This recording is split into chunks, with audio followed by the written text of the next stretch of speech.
There's a couple of comments about the meter.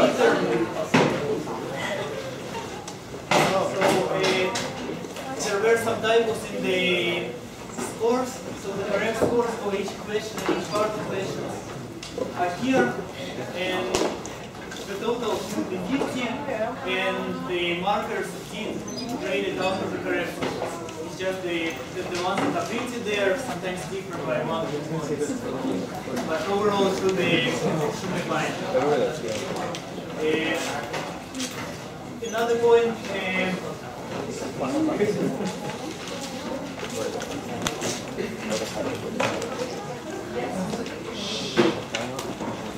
so another point is, at least in my other section, I noticed that there were some, well, especially in question number 4, I believe part C, some people got the right answer, but somehow didn't write the full explanation, and it got them -1 or -2 marks. And I really don't agree with this, so if you are in this situation, come to me with your test and I'll try to do what I can. I mean, if you got the correct answer. No. Okay, finally maybe a last remark about the averages and overall performance and what happens next. So, well, the average was about 31 points, which is, well, better than 31 out of 50. It's a little bit better than the first midterm, but, well, it's not as good as I, well, first of all, expected you to do, and more than this, even wanted you to do. So, I mean, I really want you to do much better than this. And, I mean, I really don't know. I mean, maybe partially I should blame myself for maybe not emphasizing the exactly correct points or not saying exactly what to do. But kind of the sad truth is that I mean, the ones who suffer from it are you, and I mean, in the end, the grade is also yours. So I guess that, I mean, now we are getting close to the final, and I mean, I really want you to get more on the final than kind of average of 60. And if some of you kind of understand what's lacking, and this is maybe kind of lack of feedback for what you are doing, or if you go over your mistakes and you see that the mistakes of the kind, well, you write down something and it's essentially correct, but then you lose marks or some small stupid things. Maybe one way to correct this is for you to, well, write down, say, the suggested problems that you are solving each week and submit it to me, not for grading, but just for getting some feedback. And to be honest, I never did it with a class of 100 students, but, well, I will try my best if I actually get this, and I will try to write some feedback. If you have any other suggestions for what I can do, well, send them to me or tell them.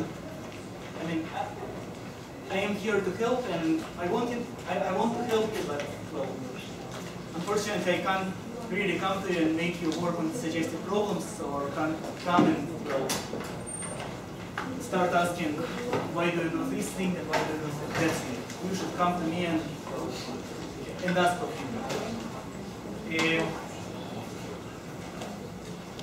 Okay, so I guess that's what I wanted to say about the meter. Maybe or any comments, remarks about the meter.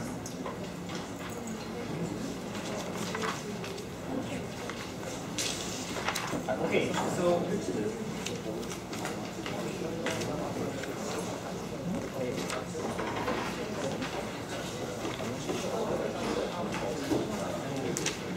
so the topic for today is optimization problems.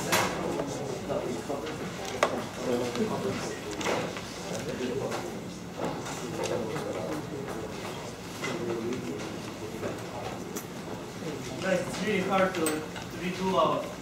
I mean, I already told you once that I have quite a soft voice and I can't scream too much. Okay, So the topic for today is optimization problems, and we talked last time about one optimization problem. Let me recall you what is optimization problem. It's when you have some kind of design or some kind of company or some, well, basically any situation in which you are free to choose some parameters. And these parameters change the outcome. They change, well, the cost of something, the revenue, the profit of some company, they change, well, whatever outcome.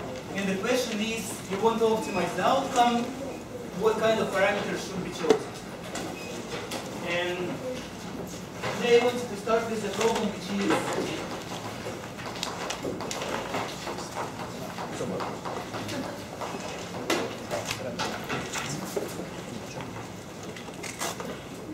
both a little bit harder than what we did last time in the end, and also a little bit more interesting.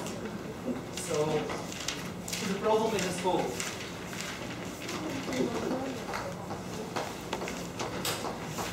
Four houses are located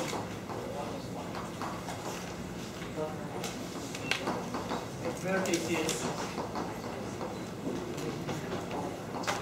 of a square inside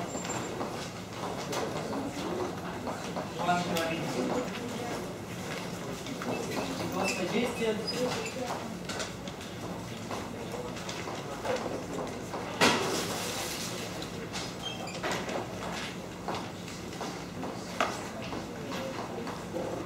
connect them by roads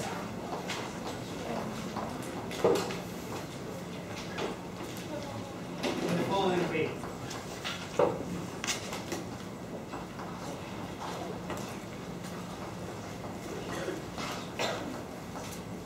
There is a picture here, and the picture is like this.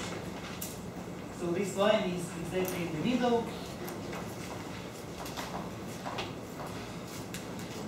And the picture is symmetric. And the question is, what is the smallest length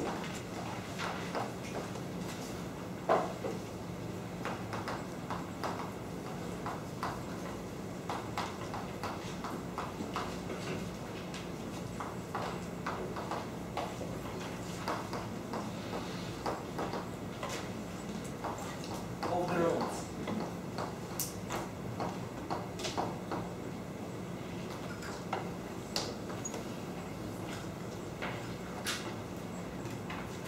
So let's read the question carefully. There are four houses, and they are located at the corners of this square. And the suggestion was, let's connect all of them by roads so that we will be able to get from any house to any other house. And the way to connect them was suggested this way. So you connect these two by like this, you get a point, you connect it to the other point, then connect this to the other two houses. And the question is, well, suppose you want to save on the number of bricks or whatever, and you want to minimize the total length of all 5 roads here. So these are not roads. Sorry. These are just sides of square, but these are the roads. And the question is how to minimize. So, well, we'll see why this question is a little bit harder than what we solved last time. For now, let me try to convince you that it's more interesting. Does anyone have kind of any guess as to what would be the optimal design? Yeah. Yes, so it was also my first kind of impulse to say that, I mean, how to connect 4 points in the most optimal way. It seems like if you have 2 points, the best way to connect them is by a straight line. If you have 4 points well, like here, it seems that the best thing you can do is just, well, connect them by 2 straight lines. And it sounds like it is the best possible solution. Kind of make this segment as short as possible, make it actually equal to 0. But the surprising thing is that it's also wrong. I mean, it's intuitive, obvious, and wrong. So, I mean, just to convince you that it kind of might be wrong, imagine a similar problem with, well, 4 houses which are located like this, one side really, really much longer. Then the solution, which is kind of intuitively appearing, would be like this. Connect them using diagonals. But notice that in this situation, you are using the length, this long distance, twice. On the other hand, if you try such a thing, such a design, you will be using it only once and also using for, well, 2 times the short distance. So there must be some flaw in this reasoning with just 2 straight lines. But anyway, it's only about intuitions, and well, to get the precise answer, we'll have to actually do some mathematics. So let's solve it like we do also all optimization problems.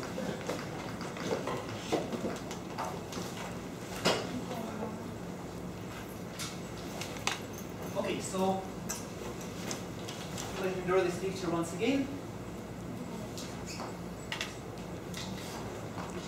I have 4 houses. This is 1 and this is 1. I try to connect them by these roads. So first, let's formulate what is the objective function. What do we want to actually minimize? Well, this objective function is the total length.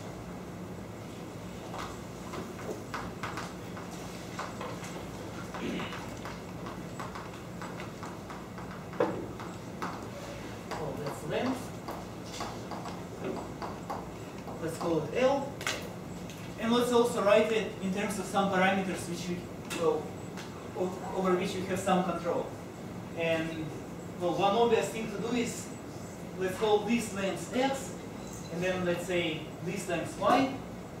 Then we know that this is y, just by symmetry. This is y, this is y. And then we know that the length is x plus 4 times y.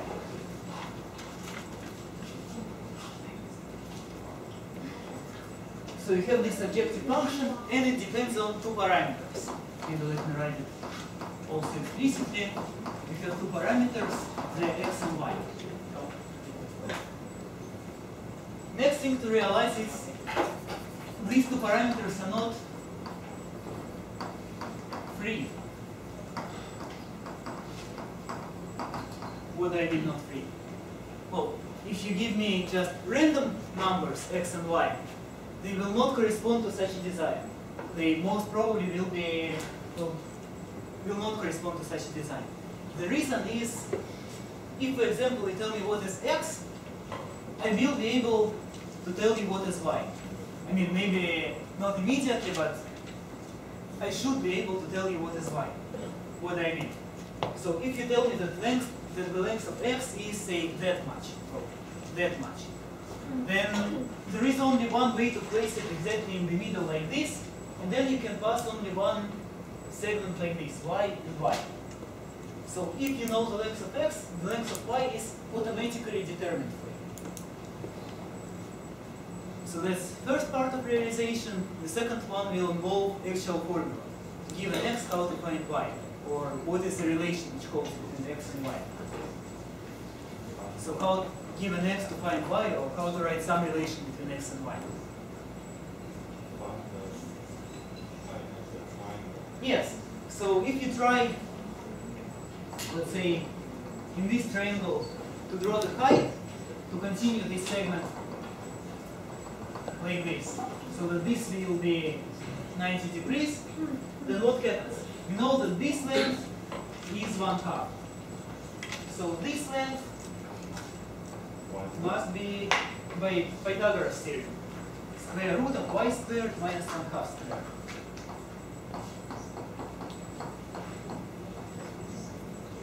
And it's also the same as this length.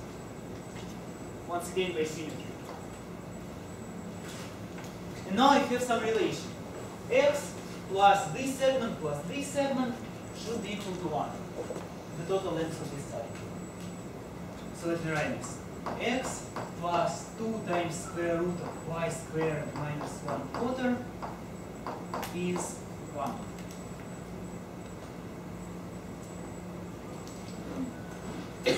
So this constraint is the most important. It gives you a way, if you know x, it tells you that y is determined. Or vice versa. If you know y, it tells you that x is determined. 4. So 1/2 squared is 1/4. This is not about the length. It's not related to length. So the constraint is usually not related to what you're trying to minimize. It just tells you that x and y are not independent. Once you know x, you can find y. And that's the relation. So where it comes from is, well, once you know y, you can find what is this length, and then this plus this plus this is equal to 1.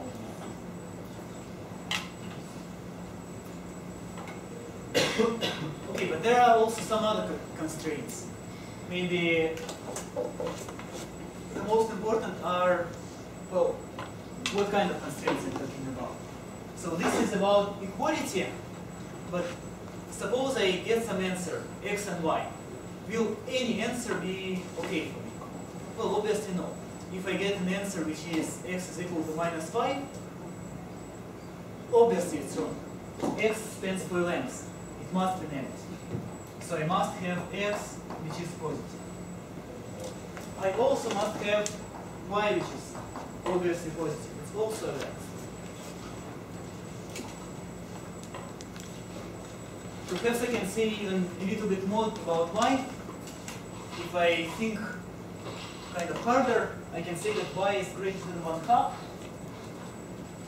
Because, well, y squared is 1/2 squared plus something else squared. So it must be at least 1/2. But maybe let's see what happens if we, even if we don't really think that hard. Okay, maybe any other constraints.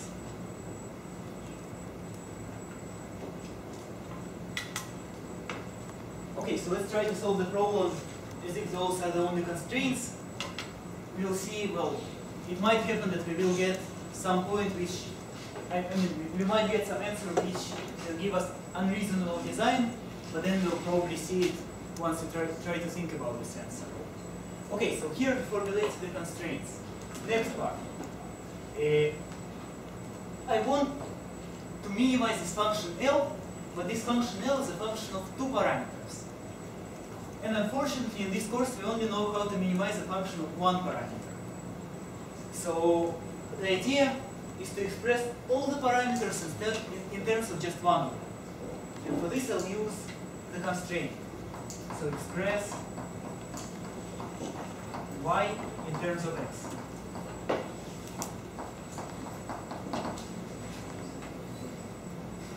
I'll use this equation. So I know that 2 times square root of y squared minus 1 is 1 minus x. So 4 times y squared minus 1 is 1 minus x squared. So y squared minus 1, y squared is 1 minus x squared over 4 plus 1.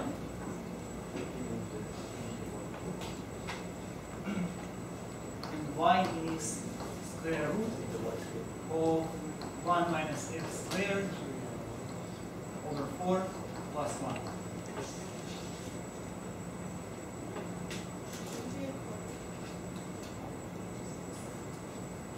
Did I forget something? Oh, it was minus a quarter. Yes, I did forget.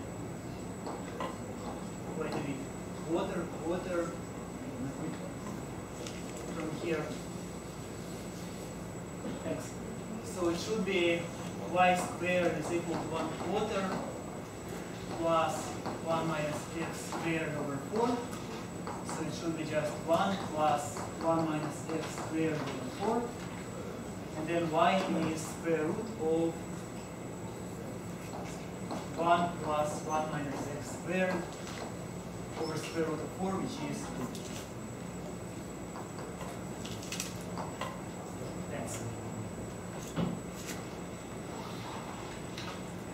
Okay, so we performed some algebra. We found y as a function of x. well, why did we want to write y as a function of x? It's because we wanted to write the length as a function of x. So let's do it now. L, right, they express L as a function of x. So L as a function of x is x plus 4 times y, for which I now have this expression. It's square root of 1 plus 1 minus x squared divided by 2. Or I can rewrite it as x plus y square root of 1 plus 1 minus x squared.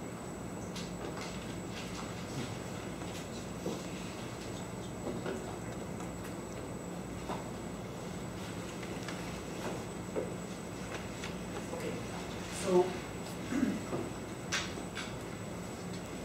now I did the following. I got rid basically of y. In the original problem I had both x and y. Now I have just one parameter, x. But actually I lost a little bit. I had some constraint about y. And I expressed, oh no, actually I did use y as positive. So when I extracted the square root here, and I used only the positive square root, I already used my constraint. And this expression for y is automatically positive. So maybe we should go back to here and say that we used that y is positive.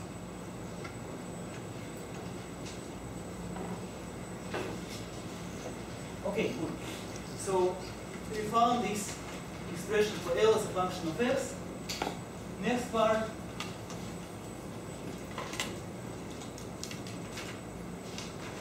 a full translation of our problem to a problem about this function.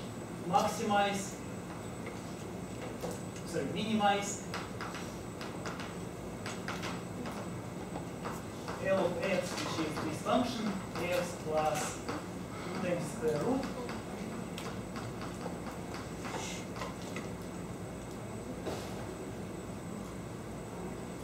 on the following interval. X is positive. That's the only thing we know about x.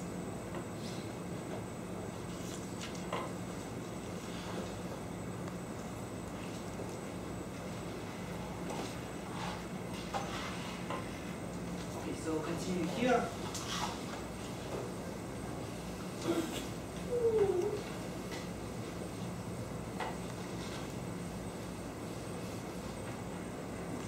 Yeah. Yes, so that's the other constraint that I was trying to elicit from you. So basically, yes, if x is greater than 1, then the whole design will not fit inside of this square. And that would contradict basically what the problem was asking. But since nobody noticed that it should be less than 1, I decided to proceed as if we didn't notice, and then corrected it at some point when we actually get an answer which is bigger than 1 and realize that it was wrong. Okay, so what happened is that well, we got a very clever comment that actually we missed one constraint, one important constraint, that x should have been smaller than 1. Otherwise, this whole design will not fit inside of this square. It will be a design of this kind. Like this, a road in between, and like this, which is obviously wrong. So, well, let me write this kind of additional comment for now. That we might have also noticed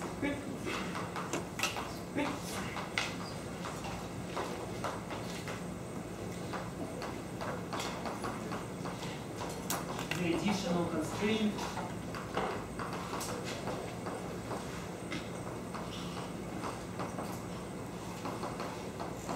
that x is the most 1. And that would be really good if we did notice, because then we would have reduced our problem to a problem which is minimizing a given amount on a closed interval. And that would be just fantastic. We exactly know how to solve such problems.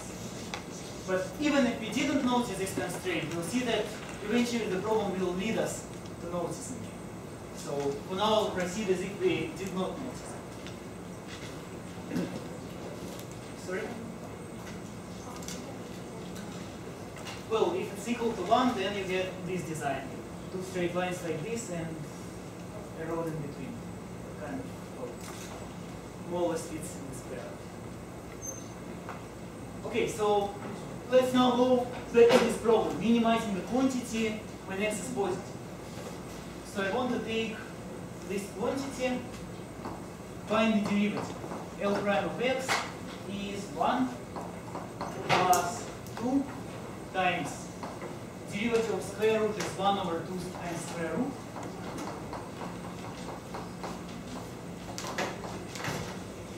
And now I should use the chain rule.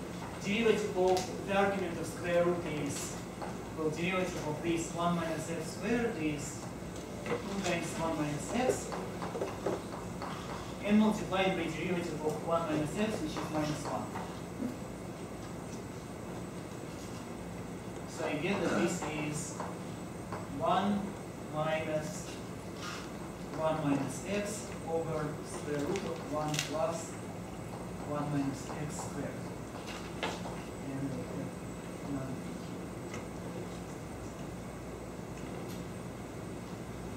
so that's the derivative.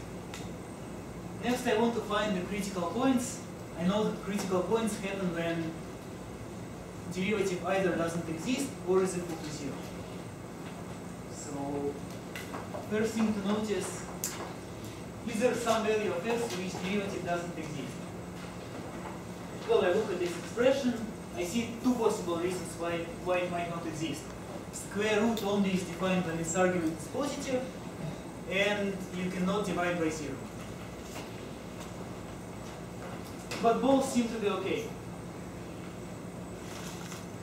The expression under square root is a sum of 1 and something positive. So it's basically always at least 1. It's never negative, it's never 0. So L prime of x exists for all x. And the reason is because this thing, 1 plus 1 minus x squared, is obviously at least 1, so it is always strictly positive, never even 0. Okay, let me not erase the question, so that we won't forget what we are trying to answer. And I'll continue here. Next part, let's determine the critical points where derivative is 0. So let's try to solve L prime of x as 0. We'll get 1 minus 2 times 1 minus x over square root of 1 plus 1 minus x squared is equal to 0. Let's multiply both sides by the square root. Minus 2 times 1 minus x, 0. So let's move this to the right. Square root of 1 plus 1 minus x squared is 2 times 1 minus x.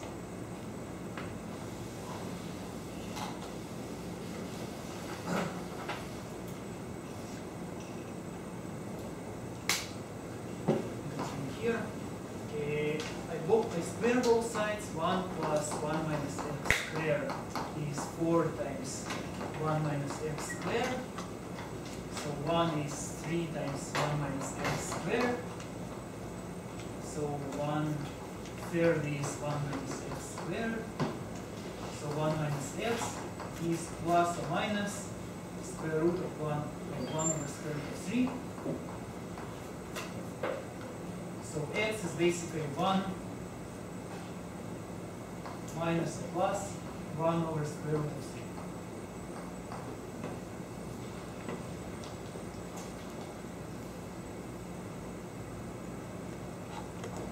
So we got two answers.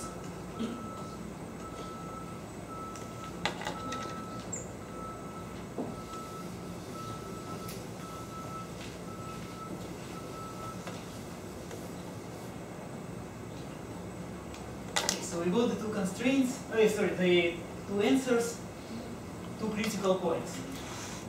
We still don't know which one of them is minimum, which one of them is maximum, but maybe even before proceeding to determine which one is the minimum, which one is the maximum, or whether any one of them is the minimum, let's try to understand whether they are plausible. Because in any kind of problem, in any kind of optimization problem, it's very easy to forget about, well, some plausibility assumption that something is positive or something must be reasonable. And, well, let's look. So, one of those, x equal to 1 minus 1 over square root of 3, produces, well, a reasonable design.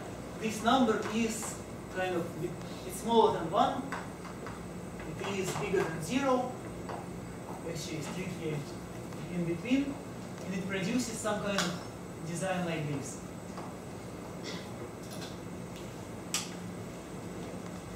That option, x which is 1 plus 1 over square root of 3, if you try to draw what it is, well, it produces something like this. It is actually bigger than 1. So this is at least 1. And it produces a design of this shape.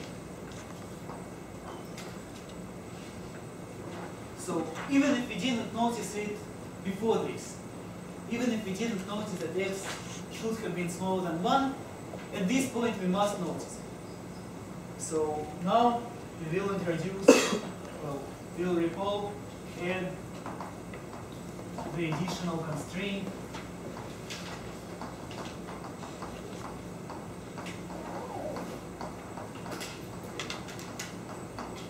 that the whole design must fit inside of this square. X is smaller or equal to 1.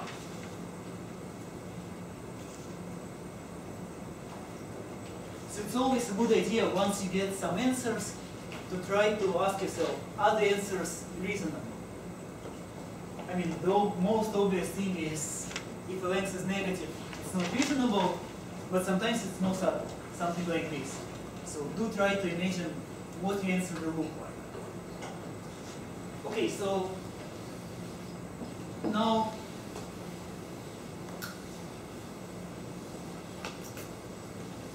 once again, we want to minimize L is a function of x for x between 0 and 1. Point x, which is 1 plus 1 over square root of 3, is not in this interval.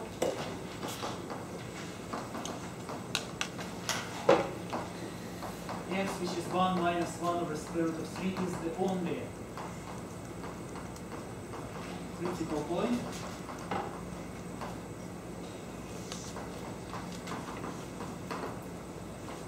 Now I want to check whether it's the minimum, the maximum, or neither. So at this point I have several options. How to decide whether something is a minimum or a maximum? Well, one option is, especially when it's the only critical point on the interval, is decide whether it's a local minimum or local maximum. Because if you know that something on an interval is a local, say, maximum, then automatically know it's the absolute maximum as well. Because my function must be decreasing as you move to the right or to the left from this point, and it never makes an additional term to the other side. It doesn't have another minimum anywhere. So it must be decreasing all the way up to these endpoints. And to check that something is a local maximum, well, we have several options once again.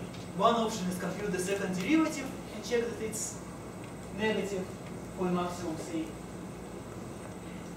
But I look at this expression right here and I imagine myself finding the derivative, and well, I don't really enjoy it. Another option would be to look at this expression and decide whether the derivative is first positive then negative. And once again, I look at this expression and I don't really see whether it's positive or negative to the right or to the left of this point. The reason is, well, this is not written as product of something, something, something, and divided by something and something. It's written as a sum of 1 minus and then complicated expression.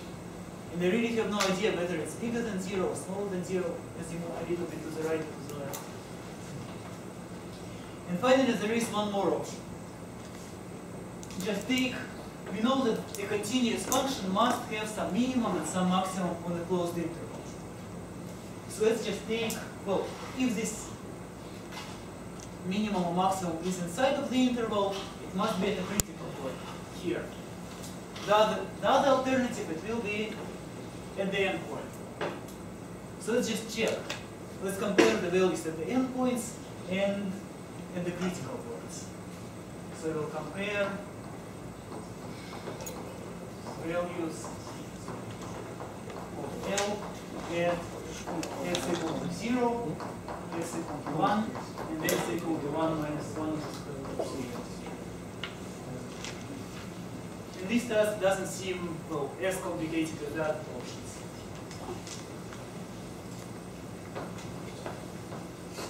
So let's compute. L of 0 is, there's the expression for L.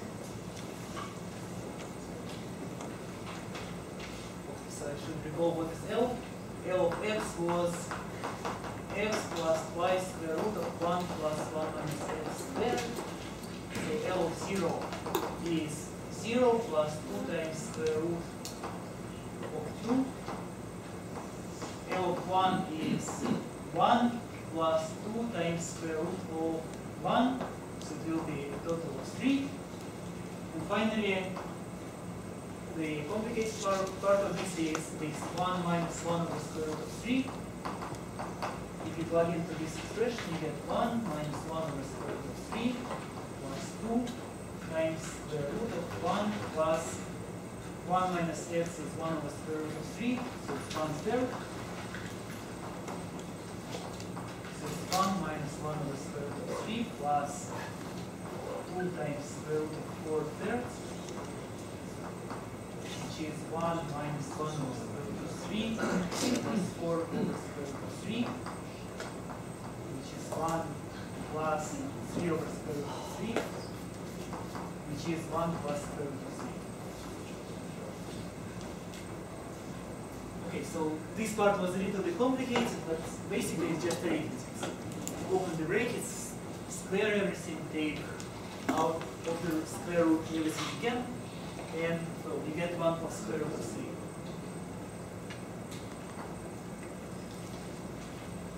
And maybe the last non-obvious thing is which one of those is the smallest. Also not quite clear, but maybe not that hard. Square root of 2 is about 1.4. If you take 1.4 square, you get 1.96. 14 squared is 196. So this is about 2.8. This is well 3. What about this one? Square root of 3. Well, what's square root of 300? Something squared should be close to 300. Well, 17 squared is 289. So this is about 1.7, a little bit larger. So this is about 2.7.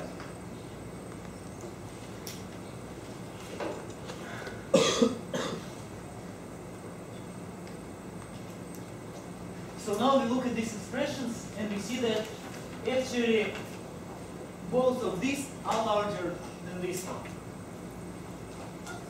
So the minimum in this design, 1 minus 1 over square root of 3. So minimum of L is when x is 1 minus 1 over square root of 3. And it might also be important to go back to the question and see what the question actually asks.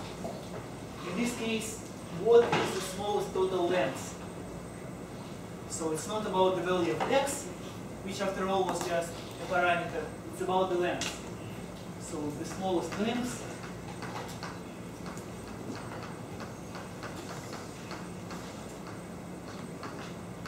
is what we computed over there, 1 plus square root of 3.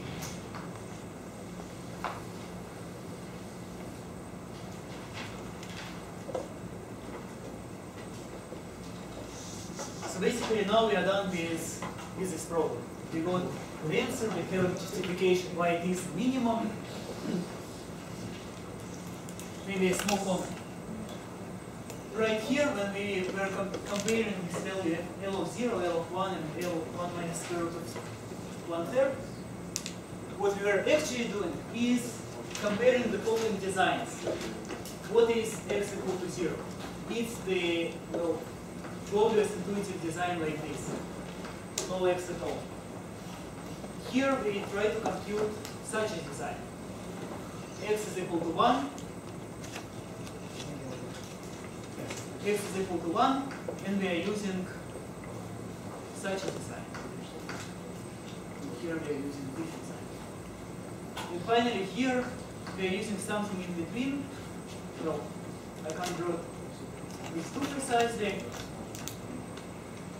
but something like this. And it turns out by joining it this way, we can get, well, we can save, compared to this design, say 0.1 kilometer of road, which means 100 meters of road. And here it is also, the length is measured in kilometers.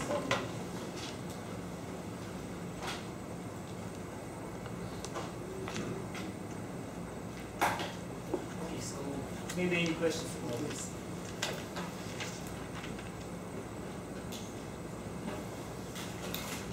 Yeah?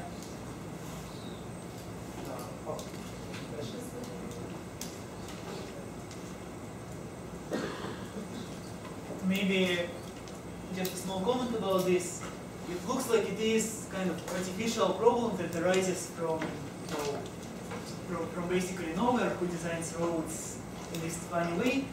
But to be honest, I mean, I have seen a solution to this problem when I was about, well, maybe in 8th grade.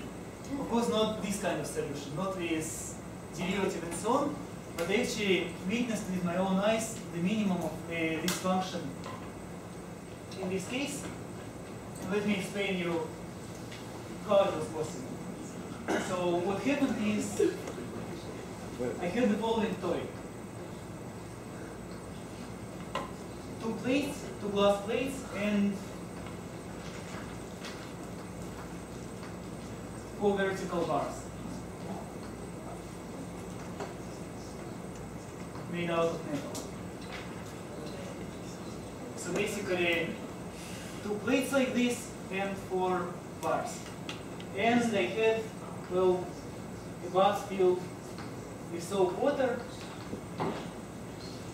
And what happens is, well, you take this thing, you put it inside of the soap water, you take it out, and you get a bubble. And the bubble is formed, well, it must connect these things, and must somehow, well, you get some kind of vertical walls like this here. And what's funny about bubbles is that bubbles naturally tend to minimize their surface area. Somehow it follows from physics that the surface area, or rather the energy of surface tension, is what gets minimized. In this case, because the area is, I mean, the bubble is kind of vertical between the 2 walls, the area is basically the total length of this path here multiplied by the height. So basically, the bubble solves for you the following optimization problem. If you look at it from above, it solves the problem of connecting 4 dots using the best, the most efficient system of roads. It doesn't choose just between one design, it chooses between all possible designs. And it solves for the best possible, the shortest way to connect all 4 dots. And what you actually witness if you do this experiment is it stabilizes at this minimum. And then only if you wiggle it, it will go to the other minimum, which is 0. And only if you wiggle it a little bit more, it will get into the other minimum, which is like this. So it's really, really cool thing. Okay, but anyway, it was just a digression, it's not part of the course.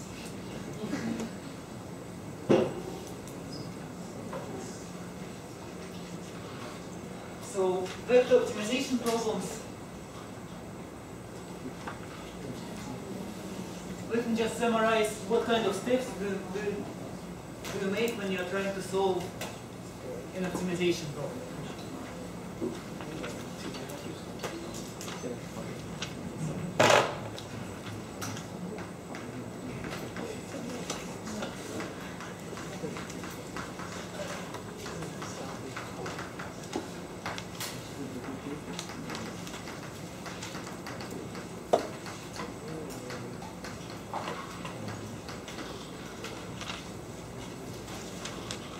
So the first step is to identify the objective function.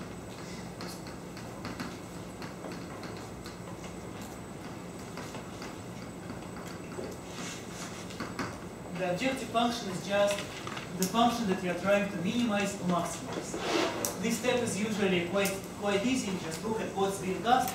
What is the minimum of? Then you get the word. Well, this word is the objective function. Next part is a bit more tricky. Identify the parameters.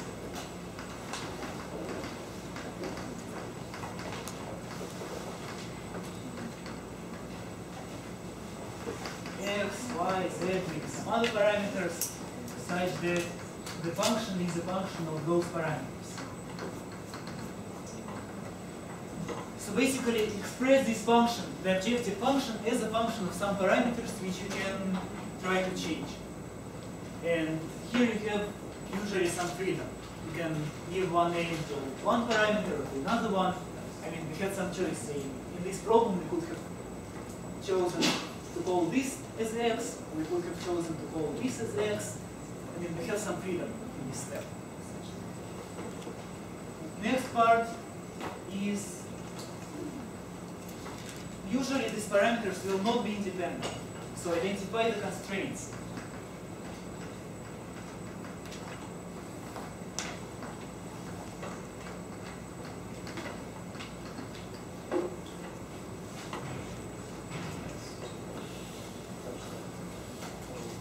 And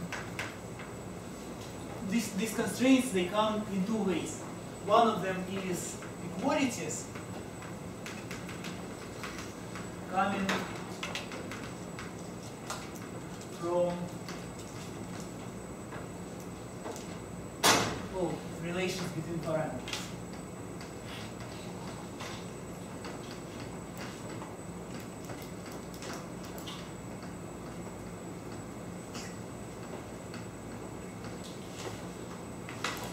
So here you have to do some hard work. You have to notice some relations, you have to do some geometry often. So no general kind of recipes for what to do here, it really depends on the problem. And there are other kinds of constraints. Inequalities that usually come from basically plausibility. So physical plausibility.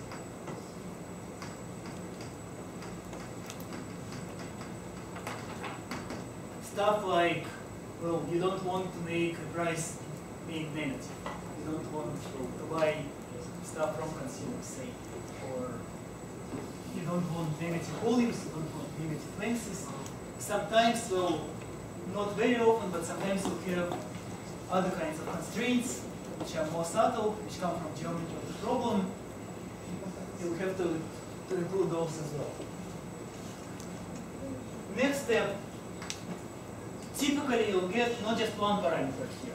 Typically your function will depend on several parameters, but they will not be independent.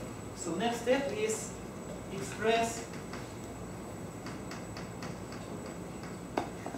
all the parameters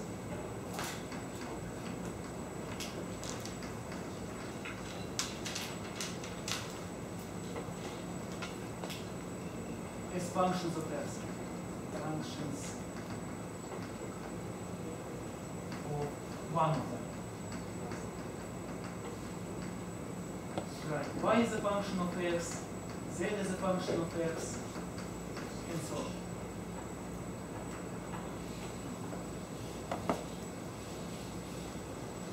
next step is something that we didn't really see in the previous problem, but we'll, in a second, look at the problem where we will see it. So next part is translate the constraints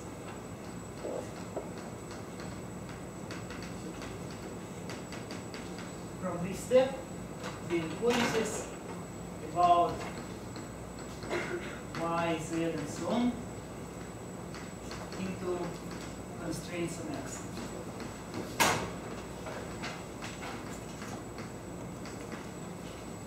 So in this step, we are preparing to forget completely about these other parameters, y, z, and so on. And unfortunately, we can't completely forget about them, but we might have some constraints which involve them.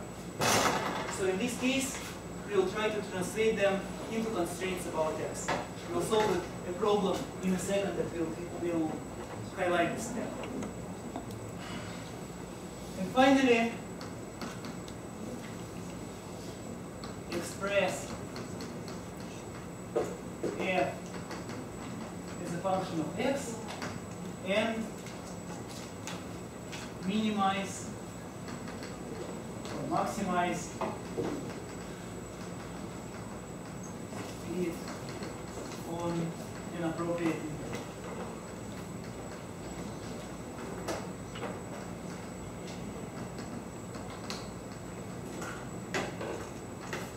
So in this step, we already have just one function of one parameter. We have some constraints coming from here and maybe from here, which tell you that the parameter should be on such and such interval. And then the question is just find the maximum minimum of this function.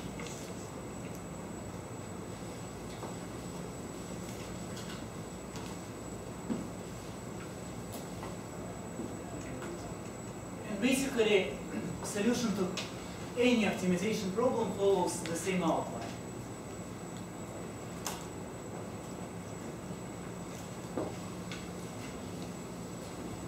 So let's look at an example. Maybe before this, any questions about the general outline? Okay, so let me give you an example. Especially I want to emphasize kind of this step which you didn't see before.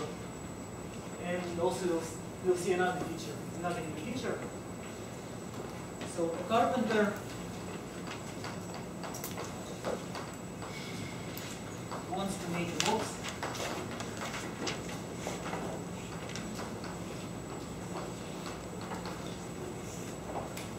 with square base.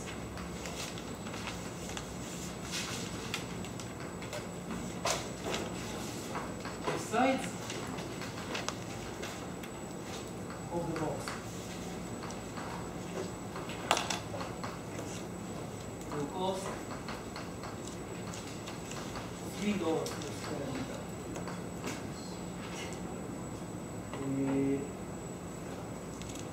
While top and bottom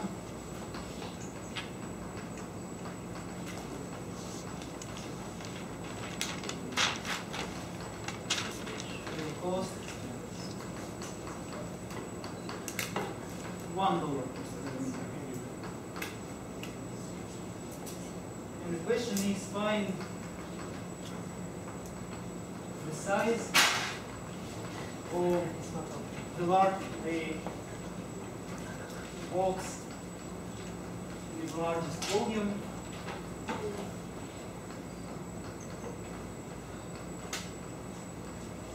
the carpenter can make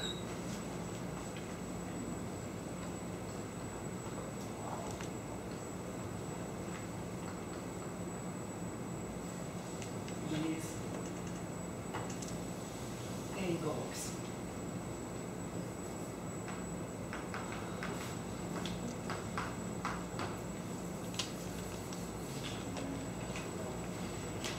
So here's one new feature of this problem. In this problem, well, once again we have a situation. The situation is we have a carpenter, he wants to design a box, and the material for the side is different from the material for top and bottom. Top and bottom are cheaper than the sides, and he has some budget, but now we have a problem. Well, not a problem, but a new feature in our problem. The carpenter has many orders of this kind, and he doesn't want to solve just one at a time.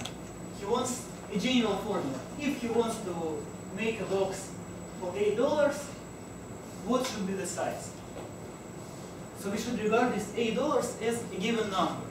But then the carpenter will look at our solution, take the answers that we suggest to him, and plug in different numbers A.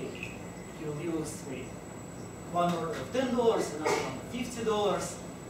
We want to supply a formula which depends on A, basically.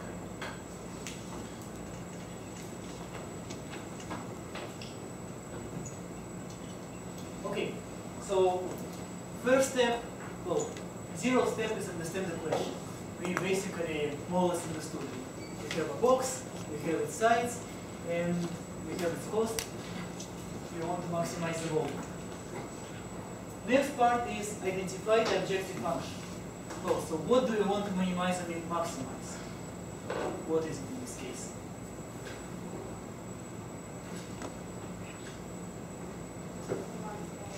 It's the volume, yes. So the objective function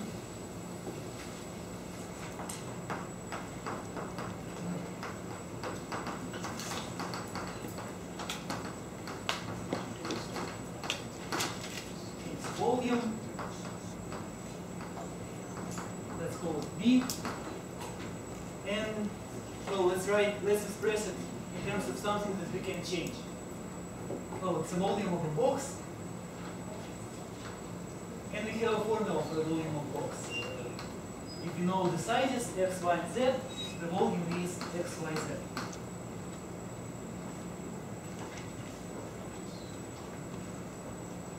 Okay, the parameters, obviously, we have chosen them already. Parameters are x, y, and z.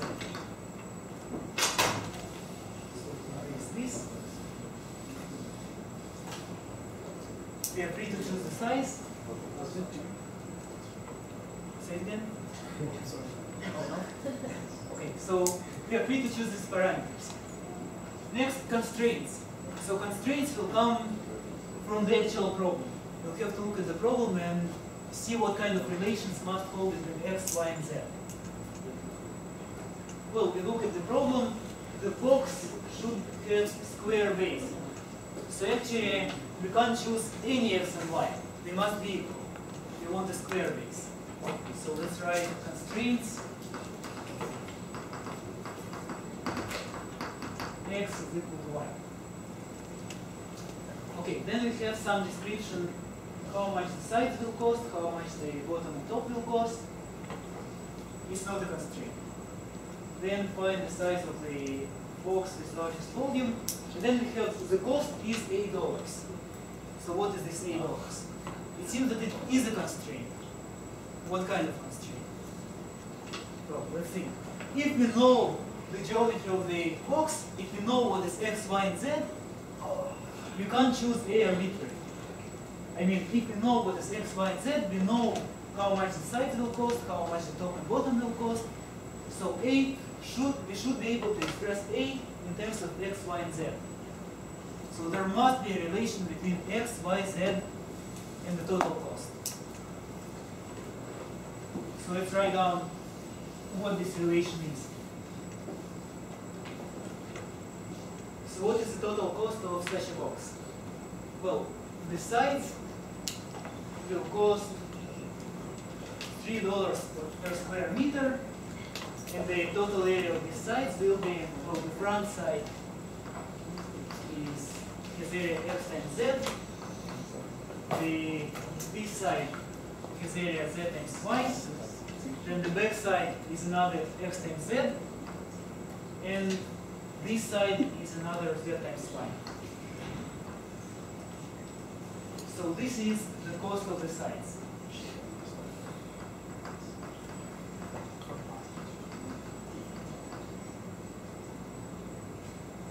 What about top and bottom? Well, the top and bottom will cost $1 per square meter, And the total area of the top and bottom will be, well, bottom is x times y, and bottom and top is also x times y. So 2 times xy. That's cost of top and bottom.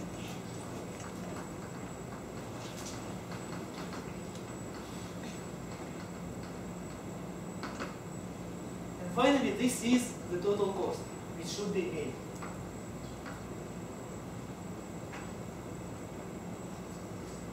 So we actually found a constraint that tells you, well, if you know the geometry of your box, you know how much it will cost.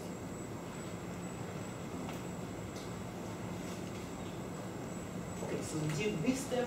We found all the relations which might go between x, y, and z. Usually the number of relations here will be just one smaller than the number of parameters. If you have 3 parameters, you will have 2 relations. So that you will be able to express all the parameters in terms of just one of them. Next part, well, physical plausibility constraints. Basically, size should be positive. I have the constraint that x is positive, y is positive, and z is positive. And that's it. If I know that, if I get some answers which are positive, I will automatically know that so I can make such a box. With any 3 positive sides, there is a box with these sides. So this is the only constraint.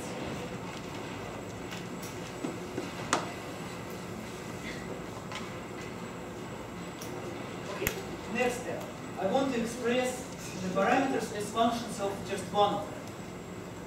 Well, that's really easy with y. Y is just x. So next express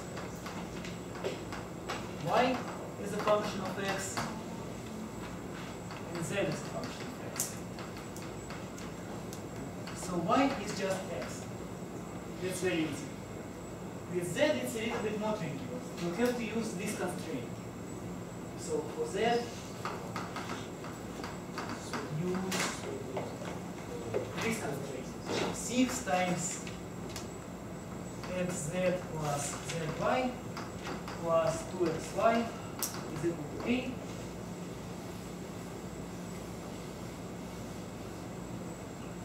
Well, I can use the fact that y is the same as x. Plug in y is equal to x. So we get 6 times xz plus another xz plus 2x squared is a. Now rewrite this as 12xz is equal to a minus 2x squared. I brought everything which does not involve z to this side, to one side. And now I can identify what z is. Z is a minus 2x squared divided by 12x. So here I have made z as a function of x.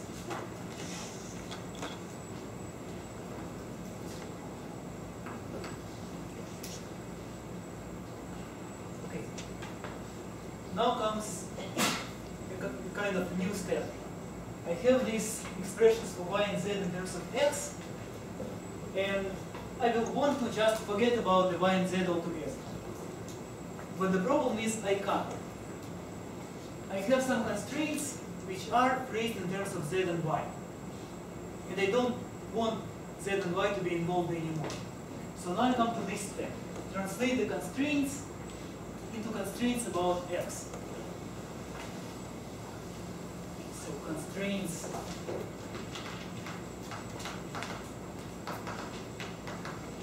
y which is positive and z which is positive become the following. Well, y which is positive becomes just x which is positive. Okay, that's kind of obvious. Y is the same as x, both should be obvious. But the less obvious is what happens with z. Z being positive means this must be positive. A minus 2x squared over 12x must be positive.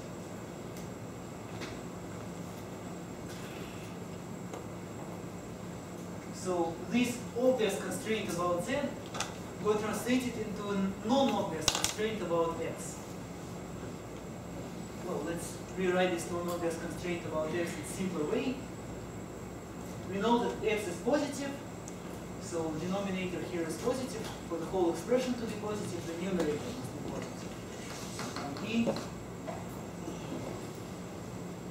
since x is positive anyway, a minus 2x squared must be positive, or 2x squared should be smaller than a, or x should be smaller than square root of a by 2.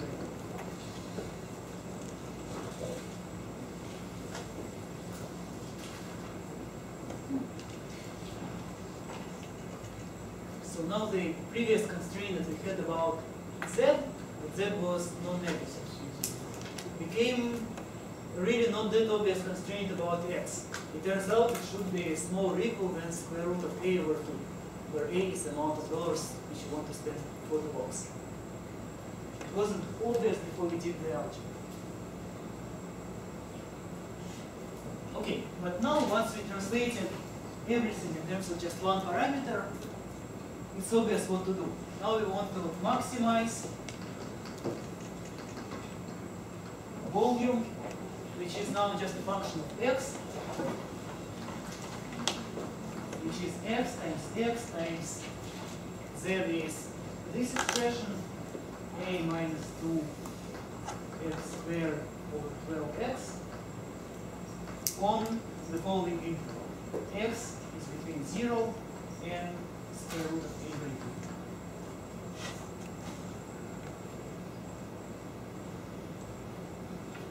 So now I'm using these inequalities. Both x is positive and x is smaller than this thing.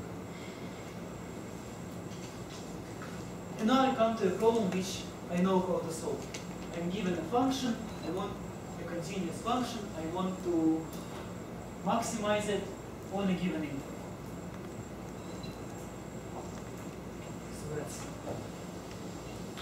So this part of the problem, and that will be very easy. So my function is v of x is just x times a minus 2x squared over 12. One of the x's is cancelled out. Derivative v prime of x is, let's use a product rule, a minus 2x squared plus x times negative 4x.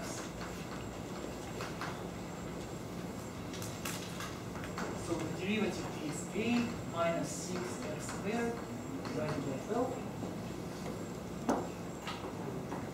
To identify the critical points, I have to ask myself when the derivative does not exist or when it is 0. So the first question is easy. V prime of x exists for any x.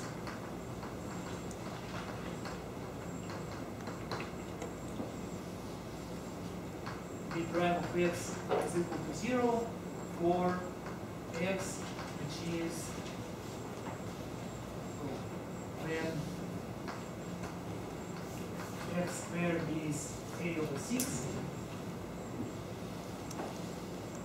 i.e. x is plus or minus square root of a by 6. So the algebra just tells me x must be plus or minus square root of a by 6.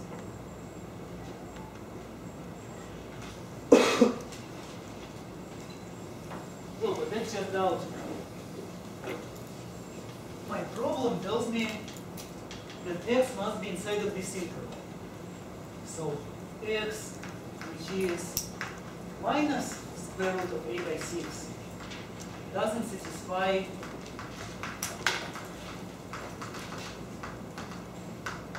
the positivity assumption. You get a negative answer, which is not good. The other one does satisfy. So x, which is square root of a over 6, satisfies both. X is positive and it's also smaller than square root of a by 2.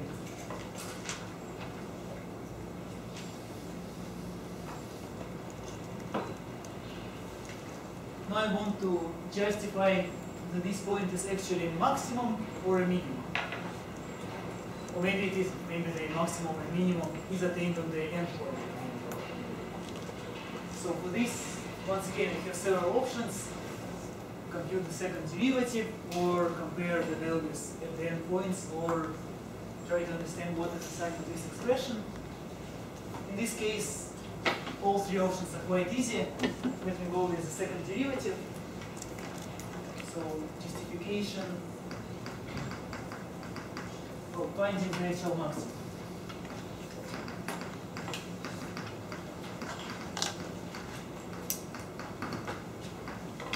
Well, the second derivative v double prime is what? It's minus 6 times 2x over 12. So it's minus x. At this point, v double prime at square root of a over 6 is minus square root of a over 6. So it is negative. So x, which is square root of a over 6, is a local. Let's think about it. The second derivative is negative, so the function is concave down. It looks like this. It must be a local maximum.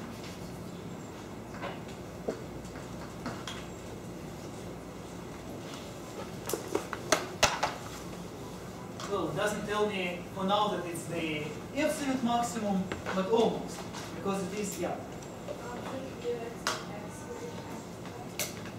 Say it again? Yes, it was. Oh. So here it is x squared times z, but in z you have divided by 12x. So one of those that fits around. I mean, yes, it was x, y, z. It's just the z itself had something over x. Okay, so back to here. I found the only local maximum, and now, well, I want to justify it's a global maximum. Well, that's easy. And it is the only critical point.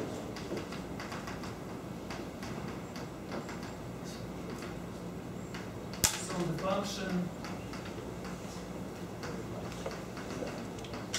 looks like this. Over this interval, I have, over this point, I have a local maximum, but that's it. My function never turns to the other side. It doesn't have any other local minimum or something like this. So it's just like this. So hence, x, which is square root of a over 6, is the absolute maximum.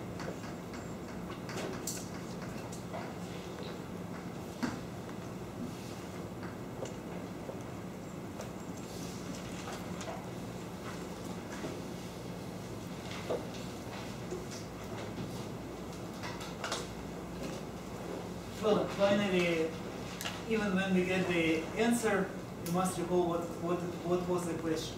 And the question was, what is the size of the box with the largest volume? So the answer must start with the size of the box is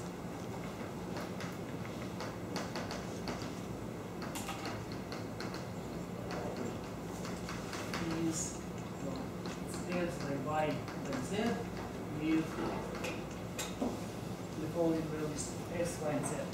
X is square root of a over 6, y is square root of a over 6, and z is, well, we have to use the expression that we had for x. For z, it's a minus 2x squared over 12x. So it's a minus 2 times square root of a over 6 divided by 12 squared divided by 12 square root of a over 6. And we'll have to simplify this a little bit. So it's a minus 1/3 of a, so it's 2/3 of a divided by 12 square root of a over 6. So square root of a multiplied by, so dividing by 18 and multiplied by square root of a over 6.